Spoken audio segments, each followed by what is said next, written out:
dengan mengklaim dirinya raja. Dan itu pun tetap dia tidak jatuhkan hukuman. Lalu masyarakat yang meminta kepada Pontius pada masa itu supaya diroker dia dengan Barabas. Di mana Barabas ini tadi dia adalah pembuat kejahatan, penyamun. Dia dilepaskan karena memang hari itu ada hari besar, rokeran terjadi dari orang yang dianggap bersalah, tidak bersalah digantikan dengan orang yang bersalah. Digantikanlah dia Yesus gitu loh. Tapi fitnah ini mengatakan dia ngaku-ngaku dirinya Allah tidak ada. Atau karena orang-orang menganggap dia adalah Allah makanya dia disalibkan, itu tidak ada datanya. Tidak ada datanya. Yang kedua datanya ini saya sampaikan perihal tentang sholat. Dengar Dinda. Inilah kegagalan kalian dalam memahami Islam. Kami umat Islam, kami punya nabi, kalian nggak punya nabi. Dan nabi kami ketika memberikan pengajaran kepada kami, dia mendapatkan legitimasi yang tertulis dalam surah Al-Jum'ah ayat 2. Di mana dikatakan Nabi Muhammad SAW inilah yang memberikan pengajaran Al-Quran dan juga hikmah. Hikmah itu sunnah. Yang kedua, ketika kami mau mengikuti dia itu pun dapat legitimasi dalam surah Al-Adab 21. Sungguh dalam diri Nabi Muhammad SAW sudah ada suri toladan untuk kau ikuti bagi kamu yang ingin mendapatkan rahmat.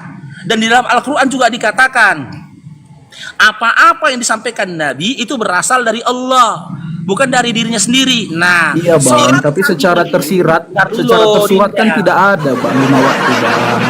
Secara tersurat tidak ada 5 waktu bang. Abang menafsirkan kan? Kita sama-sama menafsirkan bang.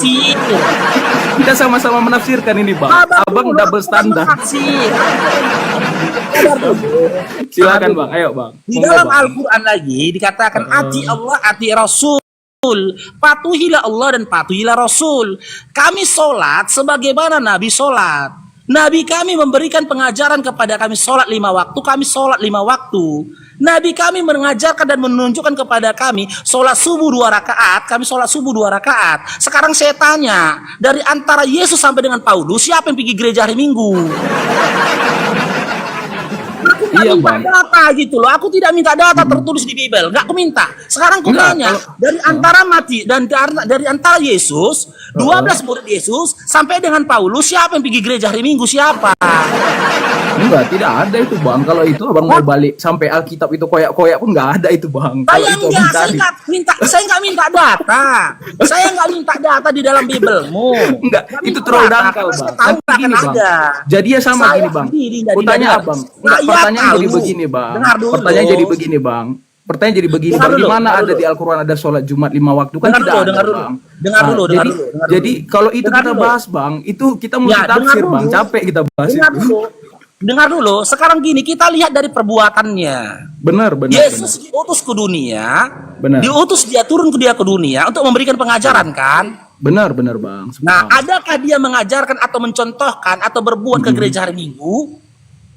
Tidak bang, tapi begini. Tidak ada, sekarang kedua besar kan bahkan mencontohkan. Dia pergi ke gereja hari Minggu? Tidak bang, tidak. Nah, tidak ada. Sekarang ke Paulus. Adakah Paulus mengajarkan bahkan mencontohkan pergi ke gereja hari Minggu?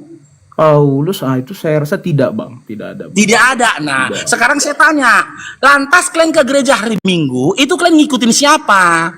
Iya bang, itulah budaya tadi bang, tradisi. Nah, maka dikatakan Yesus dalam kitab Timotius, percuma kau beribadah kepadaku, sementara pengajaran yang kau lakukan berasal dari manusia. Hebat abang apa lah bang, kau aja nggak apa itu bang.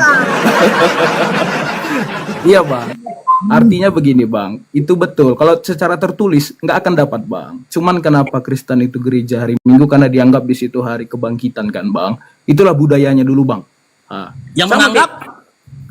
Dianggap hari Minggu itu hari kebangkitan bang. Ya, yang menganggap siapa? Yang orang menganggap Kristen, orang Kristen pada saat itu. Ya, orang Kristennya ini siapa? Betul. Bukan Yesus, bukan murid, bukan Paulus ya? Ya murid-murid juga bang. Oke, kasih data kalau ke murid, kasih data. Kalau itu aku nggak bisa kasih data sih. Nah, kalau ke murid, kalau gini Dinda, kalau kau menyebut kepada murid harus ada data gitu loh. Iya, Tapi kalau tradisi tidak tadi, ada, Bang. aku sebutkan yang lain. Sama kayak begini, Bang. Aku bilang abang, Bang, di mana ada 5 waktu, Bang? Di Al-Quran ayat yang mana? Kan abang nggak bisa kasih tunjuk ada 5 waktu, Loh, kan kan, aku Bang? sudah bilang kami ngikuti Nabi Muhammad SAW. Iya, di mana, Bang? Ayat berapa ada 5 waktu? Kan tidak ada, Bang. Loh. Aku nggak sedang menyalahkan, Bang, ya. Aku hanya berpikir, Perbuatan Nabi, apa yang dicontohkan Nabi tidak tertulis dalam Quran. Ah, itu Quran dia, itu Bang. kalamullah Dinda. Itu Tapi dia juga, apa yang Bang. dilakukan Nabi tertulis di dalam hadis. itu Gitu loh. juga, Bang. Artinya Loh, abang itu kan ada juga kalau petunjuk ikut lain. siapa tadi? Enggak. Abang kan ada petunjuk lain di luar Quran kan, Bang, hadis. Begitu Nah, juga Kristen. kalau Di luar Kristen Alkitab kita siapa? ada tradisi-tradisi, Bang, yang Nah, diikuti. Begitu dia, Bang. berarti pengajaranmu dan ibadahmu hanya berdasarkan tradisi, bukan berdasarkan tokoh yang kalian imani, ya yang kalian yakini, yang memiliki peran penting dalam Kristen. Contoh, Yesus murid Paulus kan gitu. Ya kan bukan berdasarkan mereka. Kan gitu. Berarti tradisi kalian, ritual ibadah kalian itu hanya buatan-buatan kalian saja. Artinya begini, Bang, ya. Kami bukan orang yang kaku. Oh, tidak gereja, wah berarti akan masuk neraka. Tidak begitu ajaran Kristen, Bang. Itu hanya gereja itu sarana kita mendekatkan diri sama Tuhan, begitu dia, Bang. Kami bukan ada aturan-aturan, wah nggak gereja akan begini, akan dikutuk, akan begini, tidak ada. Berkatilah kau abangku. Abang, Bang, izin, Bang, abang gereja mana dulu, Bang? Saya dulu di HKBP dan Pentakosta. Jadi Bah. gini Dinda ya. Memang Memang HKBP benar. dulu apa Pentakosta Apa dulu, ya? Bang? Gimana? HKBP dulu apa Pentakosta dulu, Bang? Ya, ya pastinya HKBP dulu lah ditardiri di sana. Setelah itu mau pindah ke Pentakosta. Setelah itu pindah di Pentakosta, ya. Oh. Yang pertama, ya, yang pertama. Bang, izin, Sampai Bang, satu lagi, Bang. Pentakosta mana, Bang? Bang, gereja mana, Bang? Pentakosta. DSJ ya. Oh, abang orang jemaat Allah. Siap. Lanjut, Bang. Jadi Dinda, satu hal yang harus yang kalian pahami dari diskusi ini tadi. Memang di sinilah riskannya Kristen. Oke. Kenapa riskan? Gimana, Bang? Karena Kristen ini nggak punya nabi. Kok bisa nggak punya nabi Yahudi, sih, Bang? Itu Nabi banyaknya. Israel. Loh, siapa nabi Kristen? Abang inilah.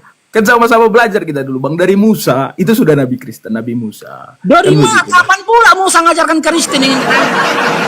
Abang inilah, Bang ini. Marah nanti orang Yahudi sama kamu. Bang, baca perjanjian lama itu, Bang. Musa Musa itu Nabi, ngajarkan Bang. Kristen. Abang inilah. Kasih kau data ya, kasih kau data. Iya, Ulangan. Musa itu. Jair Indro. Siapa yang langsung dari? Bang cowok ya. Diberkatilah kau bang cowok. Ya tidak ya. Gimana, Kau Bang? bisa Silakan, Bang. baca dalam ulangan 33 nomor 4. Oke. Ulangan 4 nomor 44. Di mana Aku mau buka nanti keluar dia, Bang. Oke, coba bacakan lah, Bang. Izin, Bang. Kau catat aja, biar kau belajar. Kau catat aja.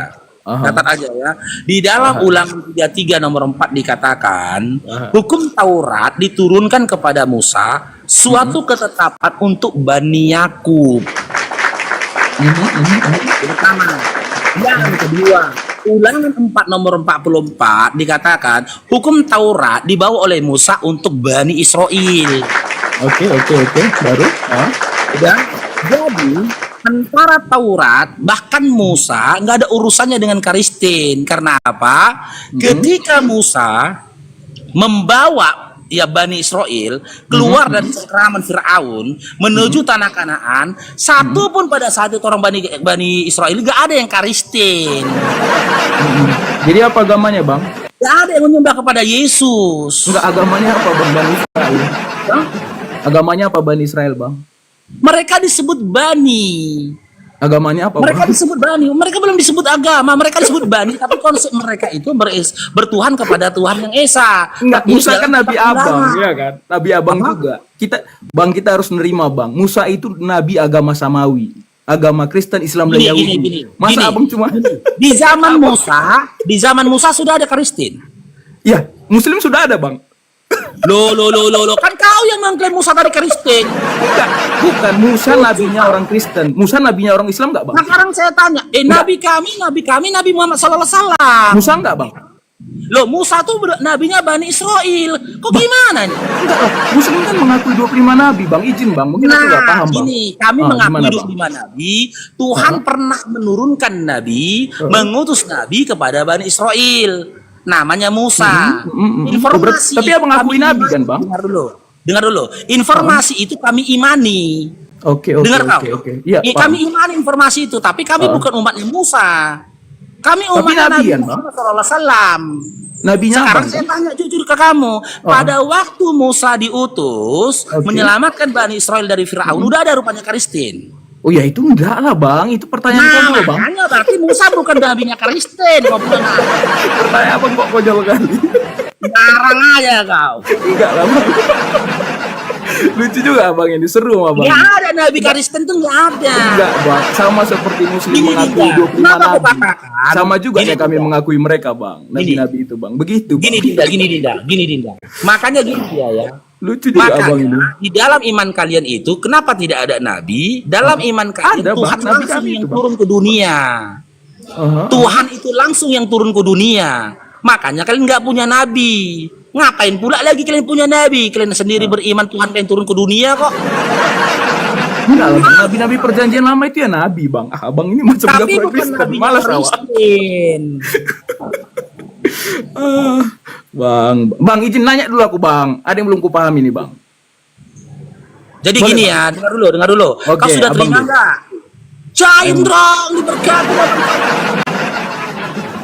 Nih, jadi kau sudah paham ya bahwasanya Musa itu bukan nabinya Kristen. Oh enggak, itu nabinya Kristen, Bang. Sama Kasih kayak nabinya Islam. Kasih datanya Musa adalah nabi Kristen, silakan. Enggak, nabinya Kristen artinya Kristen mengakui dia sebagai nabi, Bang. Tidak, sama kasih seperti datanya. Muslim mengakui dia Itu nabi. kasih, kalau gitu Kita bahaya berada di Dinda. posisi Nanti yang istri sama, orang loh. kau akui juga, istri orang kau akui. Oh enggak. Kita berada di posisi yang sama, Bang. Nah, istri orang nanti kau akui juga gitu loh. Kami mengakui Musa, dia adalah nabinya Bani Israel. Sementara nabi kau ya, mengakui Musa adalah nabinya Kristen, kan gitu. Ya, saya rasa kalau kita nggak ngakui dia nabi, kita salah loh, Bang. Lah, dia nabinya Bani Israel atau nabinya Kristen? Ya, nabi Kristen juga, Bang. Gak ada Kasih problem datanya di kalau situ, gitu, Bang. silakan. Gak ada problem di situ, Bang.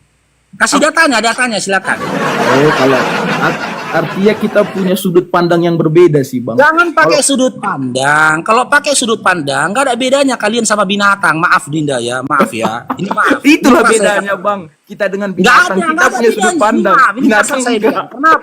Kenapa? Karena kalian itu nggak punya aturan. Oke. Kalian adalah umat yang bebas. Kalian nggak punya aturan. Kalian nggak ada aturan tentang kawin, nggak ada aturan tentang pakaian, nggak ada aturan tentang yang lain-lainnya, nggak ada.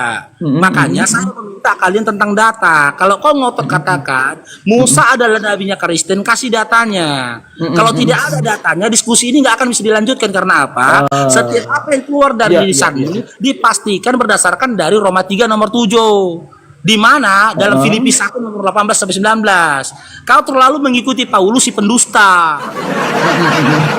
Izin, Bang, kalau abang yang keluar dari lisanmu pasti dusta kalau tidak ada data. Silakan. Kalau kau ngotot mengatakan Musa adalah nabinya umat Kristen, kasih datanya silakan. enggak, Bang, izin, Bang. Artinya kalau abang minta aku kasih tunjuk ayat ini, aku bukan orang yang bangsa hafal-hafal ayat itu kan, Bang. Nah, dan aku bukan kalau juga begitu, seorang apologet, Bang. Aku hanya mau diskusi sama abang. Karena aku lihat seru sama abang ini. Dengar, ketika aku lanjutkan diskusi samamu, kau nggak punya data, yang kau andalkan hanya congor dan juga dusta belaka. Oke. Sebenarnya abang terlalu menjat sih, Bang. Dusta belaka, percuma Abang juga terlalu lagi menjat sih, Bang. gitu loh. Karena apa? Nanti kau akan berdusta, karena memang itu yang diajarkan Paulus. Dari dusta itu demi kebesaran Tuhan kata dia boleh diamalkan. Roma 3 nomor 7, Filipi 1 nomor 18 sampai 19. Enggak, itu tafsirannya berbeda sih. Enggak secara rahasia itu, Bang. Makanya aku tahu ini, aku paham kenapa kau masih Kristen. Satu lagi, Kenapa, Bang? karena apa? Karena memang mungkin kau jijik baca Bible. Enggak lah, Bang, ini ngawur. Ya buktinya kau nggak tahu apa-apa Biblemu. Enggak, kalau hafal enggak, Bang. Kita bukan orang yang hafal ayat Alkitab begitu. Bukan hafal gini loh. Dulu waktu kecil, waktu sekolah kita pernah belajar biologi kan. Dan kita punya buku biologi kan. Oke. Kita kan nggak hafal itu dalam bab apa pelajaran tentang biologi ini kan gitu. Tapi kita tahu Di dalam pelajaran biologi ada tentang ini. Karena apa? Karena kita pernah baca buku biologi tersebut. Ini parahnya kau, narasimu itu liar. Berani kau bilang kaulah satu-satunya Kristen yang berani mengatakan Musa nabinya Kristen kau. Enggak lah, enggak. Ya, hampir semua orang Kristen itu mengakui Musa itu nabi. Enggak lah. Jadi amburadul gitu loh. Ketika kau bicara ajaran Kristen jadi amburadul. Sementara dalam pemahaman Kristen, bahkan ketika dulu aku Kristen, bapak-bapak pendeta pun udah mengatakan begitu. Karena dalam iman Kristen Tuhan langsung yang turun ke dunia menjadi manusia. Jadi tidak membutuhkan nabi. Ngapain punya orang Tuhannya langsung turun ke dunia? Sama halnya presiden sudut pandang yang berbeda, Bang.